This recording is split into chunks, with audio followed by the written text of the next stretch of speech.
guys! Welcome back to my channel! So, ayun, ngayon ako nakabalik kasi nagtatrabaho ako. At, thank you so much sa mga nag-subscribe. Naka 100 plus subscribe na tayo. Kung yung nagkakamali, 140 na. Thank you sa mga nanonood at hindi yung sasawang sumuport. Ngayon ako nakapag-vlog kasi may trabaho nga ako. Ayun. So, aware ba kayo dun sa kumakalat sa social media na meron daw scandal si Sash na My Love? Meron ba talaga siyang scandal, love? Meron nga. Oh. Panood mo na? Siyempre. Tangin mo, nauna ka pa. Siyempre ako pa. Seryoso? Siya talaga yun? Oo, kasi kamukha niya talaga eh. Siya talaga eh. Panoorin mo na lang kasi para malaman mo. Ayun nga. Tag dito? Wala, hindi ko lang alam sasabihin ko kasi sobrang ganda nun. Crush ko yun. Si Miss Flawless.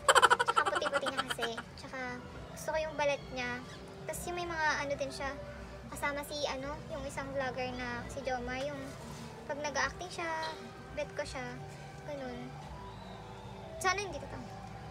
Tingnan ko pala ngayon kung totoo ba yung sinasabi nitong tukmol na to na may scandal daw. Kasi kahit kapatid ko sinabi sa akin na meron nga daw. Tapos nung una daw naniniwala. Hanggang sa ngayon, panonoodin natin siya. Tingnan natin kung siya talaga yun. So ayun guys, panonoodin na natin yung video na sinasabi nila na scandal daw ng crush ko, pero di ako naniniwala.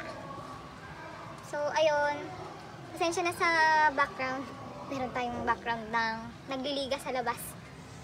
So ayun, sa court kasi may nagliliga. Napanonoodin na natin para ma-convince nyo ko or maano ko. Ito na. What the fuck? Laswa. Si Sash na ba talaga to? Sash na nga yan. Baka naman kamukha niya lang. Sus. Panoorin mo para makita mo. Tignan mo yung mukha. Guys, ang gusto mo nung una niyang ginawa. I cannot. Baka gusto na lang siyang siraan. The fuck?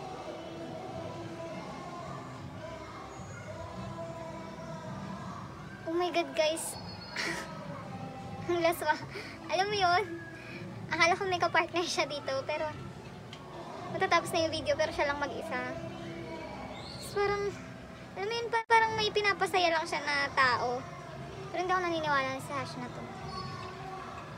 I mean, alam mo yun, pinasok na yung... Kasi kailangan mo pa ni video, gigil ako sa'yo, te. Grabe. Guys, ayun, so tapos na siya. 46 seconds. Hindi ako naniniwala na si Sash na to. Mas, kung si Sash naman to, guys, I cannot. Ayun,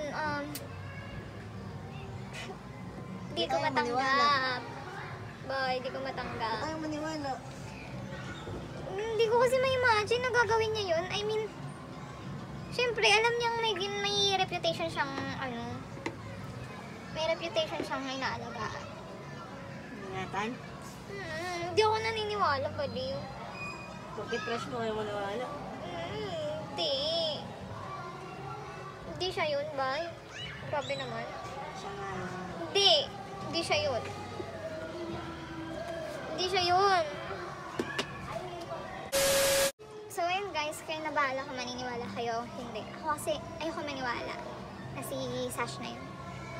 Siguro lesson learned natin sa ating mga babae na wag natin hayaang masira tayo nang dahil lang sa kagustuhan ng mga lalaki. Katulad nga ng sinabi ni Idol Rafi, wag na tayo magsasend ng nude photos or ng miskin na videos sa lalaki or sa kahit na sino kahit na nagkakatiwalaan pa natin. Kasi anytime pwede nilang gamitin yan para sa atin, para siraan tayo. Kaya much better na wag natin gagawin yan kasi parang pag ginawa mo yan, hinahayaan mo na din siya na sirain kasi guys, kung totoong mahal ka ng isang tao, hindi ka niya pipilitin na gawin yung bagay na ayaw mo. Nasa atin talaga yung control, girls. Kailangan, di natin hayaan na yung request nila sundin natin para lang sa pansariling kaligayahan nila. No, wag natin gagawin yun. Kasi, ayun nga, anytime, pwedeng gawin na panira sa atin yun. Pwedeng, katulad na nangyayari ngayon, di ba?